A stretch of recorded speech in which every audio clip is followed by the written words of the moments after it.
Hey, what's up, folks? This is Taryn Jones, Kingdom Acres Farm.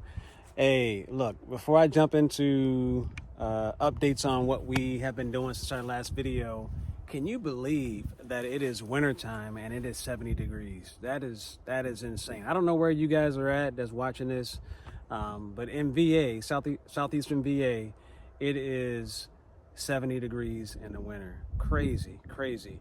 I guess kind of good for us and our bees because they get to come out and they get to eat, some feed that we're feeding them to make sure that they get through winter. But yeah, crazy. So it's been a hot minute, as you guys know, since I last posted a video. And so I just want to give you guys an update on what's going on. I think I think the last video was before we started doing our prep work, in the fall and the spring. I'm sorry, for the fall and winter. And I this homesteading thing, man, it is beautiful because we actually have a time where we're forced to rest. You know what I mean?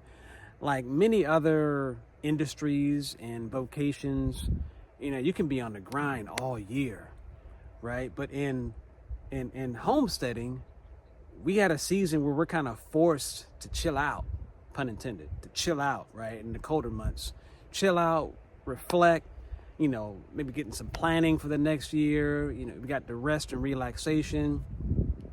And so we're just enjoying it. And the cool thing is that everything is just like dormant, right? Me and my wife were talking today, like it looks dead, but it's not dead. It's dormant. It's in the right season that it needs to be in the right environment to prepare it for the spring so it can blossom and it can produce fruit, right? And so there's a season, a time and place for everything. And these fruit trees out here, you can't really see them, but they're to my right and to my left. They're dormant. They're looking beautiful too. You can see the buds on them. It's like they're ready to pop off in the spring. I'm telling you, we're gonna have all kinds of stuff going on out here. And I can't wait for it to happen. So after my last video, I don't think I recorded it, but we started preparing the orchard, which is what I'm standing in right now. We got about 27 fruit trees and some fig trees out here.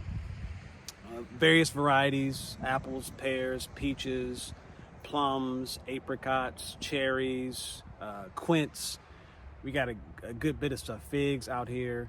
A lot of it's kind of like trial for this area. I'm not sure if some things will thrive, but we're praying and believing God that He's just gonna do what He's gonna do, right? And so we'll see what happens. But yeah, I mean, all of them except maybe one quince tree is looking really good. I'm kind of looking around to see.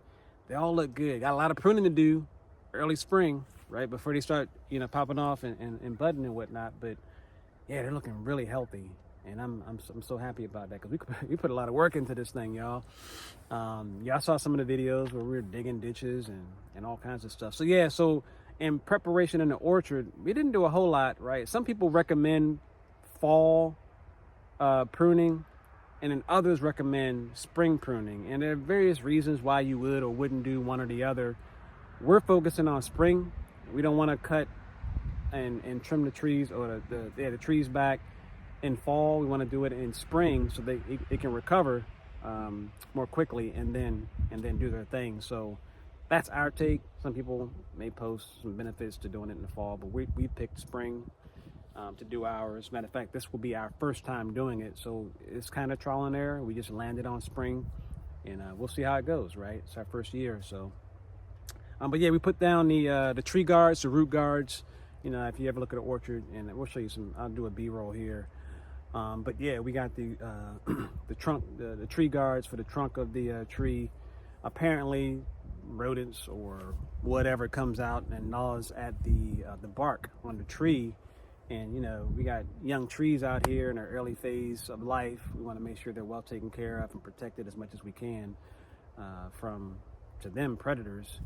So that they can thrive. And so we put out some tree guards for that, and then just make sure they stay watered right. We don't need to water here. We got a pretty high water table, and the soil here, or kind of mostly clay, I guess, it holds that water pretty good. So we haven't had to water, and man, I'm telling you, we'll show some close-ups. The trees are looking really, really good.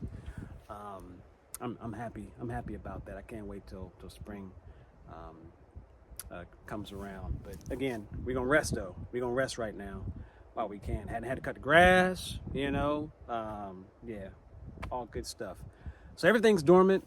As a matter of fact, what we did, we went ahead and trellised up the berries, and then we finished out our in-ground rows, and I'll show you that. Yeah, that took a minute, a lot of work, but you know, if we had a tractor, the easier work. We don't have a tractor, and so we just, you know, shovel, wheelbarrow, and that little tiller we got, and we just putting it into work, getting it done. Right, we're not gonna wait until we get every single tool that we could to make everything easy. We're just gonna grind it out and make it happen. You know, pace it out appropriately, but we're gonna grind it out and make it happen. And so it's been a total blessing. We've been able to prepare the first year, get all the trees in the ground, get all the rows, in-ground rows built. And the next couple of months, what we're gonna do is we got 4, you can see 2 right here and 2 on the other side, raised garden beds. And I looked up because we got a bunch of birds, vultures, I think, kind of hovering around. They ain't coming to get me.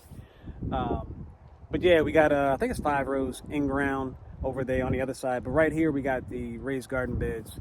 And so we'll do 4 more down here. These ones we built, we're not going to do that work anymore. We're going to buy some that's, we got still got to assemble it, but we're not going to be cutting any wood and all that stuff. Plus the ones, you know, they're about 200, 300 bucks a piece, all metal. They're coated with, you know, non-toxic, you know, paint and whatnot. So we're gonna go that route. Take 20 minutes, 30 minutes to put them together, and mount them, throw some dirt in it, and have at it. So expand that out. Remove the tree guards in springtime, and then start putting up trellis system for the rows that we mount, and yeah, and just start planting in the spring. So not a lot going on right now, and we're thoroughly enjoying it.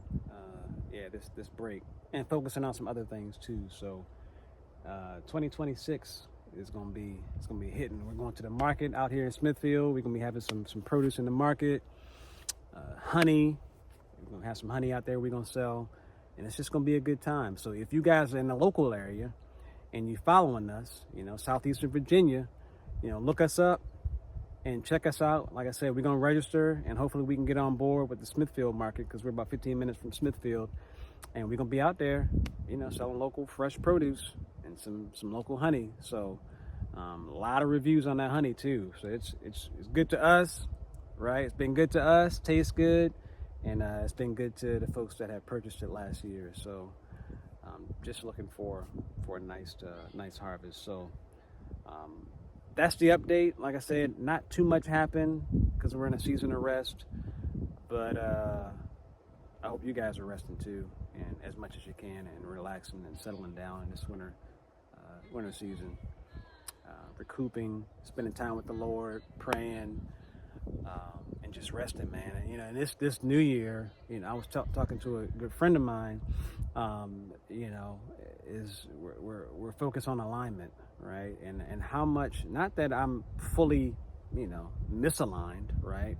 But I could be more aligned.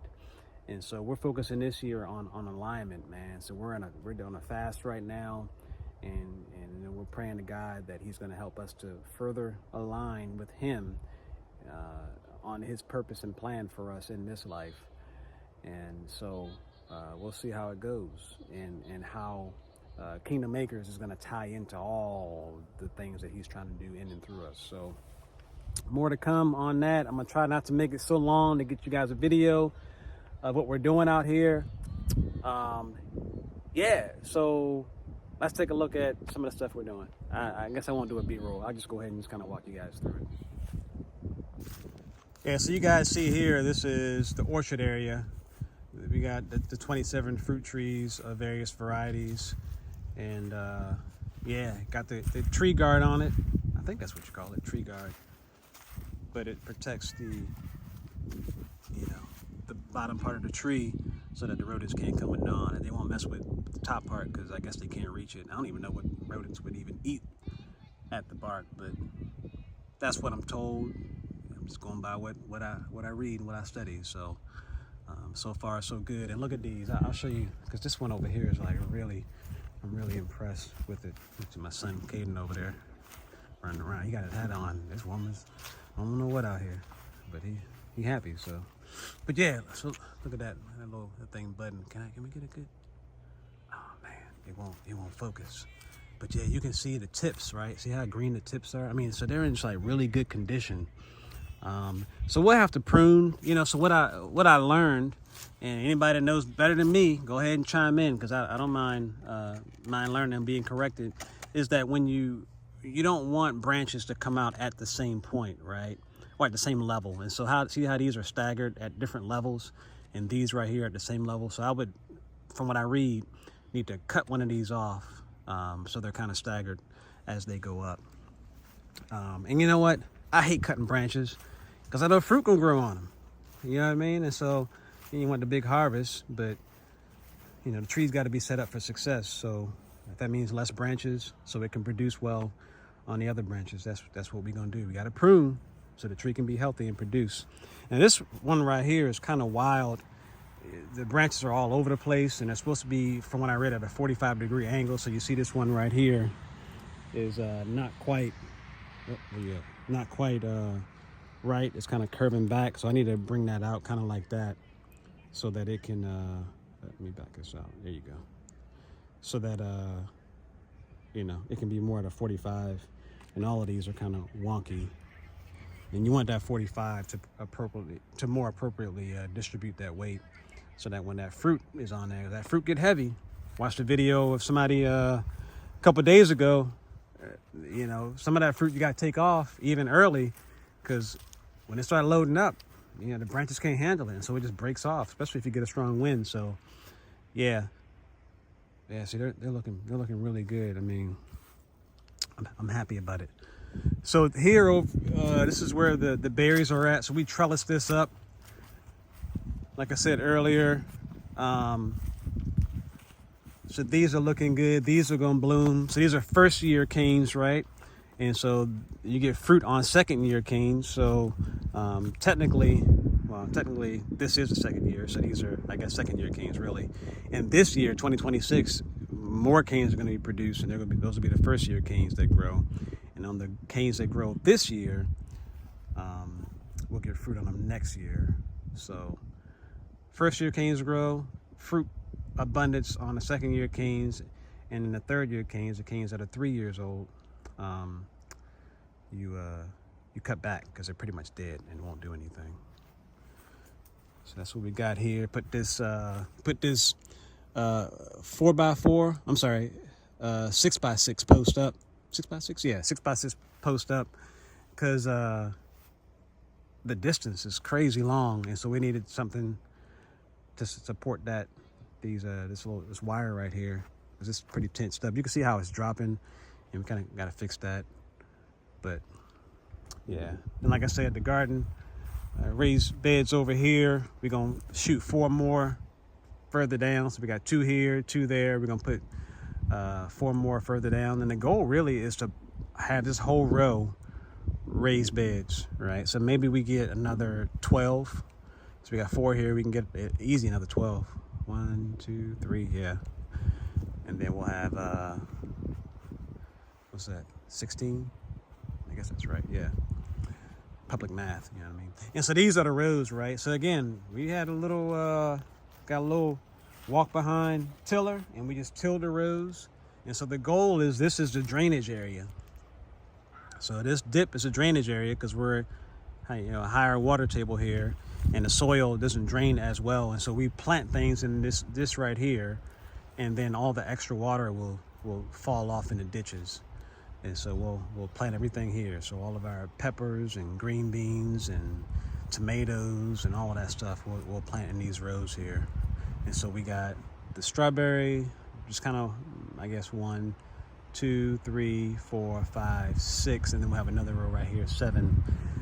And the ultimate goal is to put a high tunnel over all of this, so we can protect it from the water and control the watering of the crop that's going to be under here.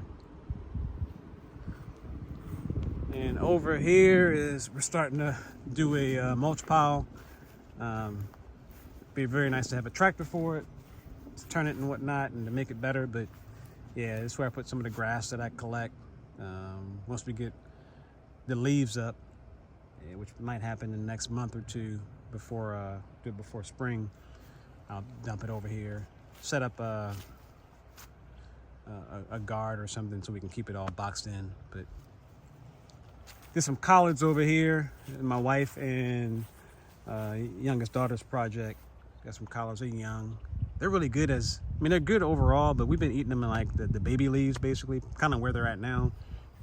And they just been really good, really tender. I mean, you can put them in salads and all kinds of stuff. So that's been really good too. And they planted something here. I don't know what they did right here. Couldn't tell you. And then all over here, I don't know what we're gonna do yet, but we're thinking later this year, pumpkin patch, some other things we want to do here. You can see further down. Can I zoom in? Let's see. Yeah, see over there. So that's where we're feeding the bees at right there. So we got a mixture of sugar water where we're feeding the bees, and they come out in weather like this looking for some nectar. You ain't really gonna find it, right? Unless something's blooming, which I'm not aware of anything blooming right now, not here. And let's go over there and see if they're doing anything. All right, I'm almost over here. Took me a minute. Boy, we're walking slow. Yeah, so they're over here. They found it. So I just put this out this morning. Well, the buckets were always out, but I just refilled this bucket. So I basically, see if I can get closer without getting stung. So I basically drill a hole. See where that bee is at on the top? Right, can I point at it? Right there. I drill holes down there, and then what happens is all around the bucket is when I flip it upside down, the sugar water solution comes out, and then they just stick their tongue down there and have at it. And you can see a lot of it starting to spill out. But no, they're getting it. They're getting it. Quite a few of them back up, but they get me. Now, but they're focused on, drawing this nectar out. I'm surprised there's not more bees out here. There are a good number on the brick though, center block. But yeah, it's warm enough. They're coming out, trying to get some food, take it back to the hive. Really would have been a good time to come out and take a look inside the hives, but I didn't take advantage of the opportunity today. But maybe next time. Tomorrow's supposed to, I think, not be too bad either. So look at that. Can you see it? Where they at? I don't know if you guys can see the birds in the air.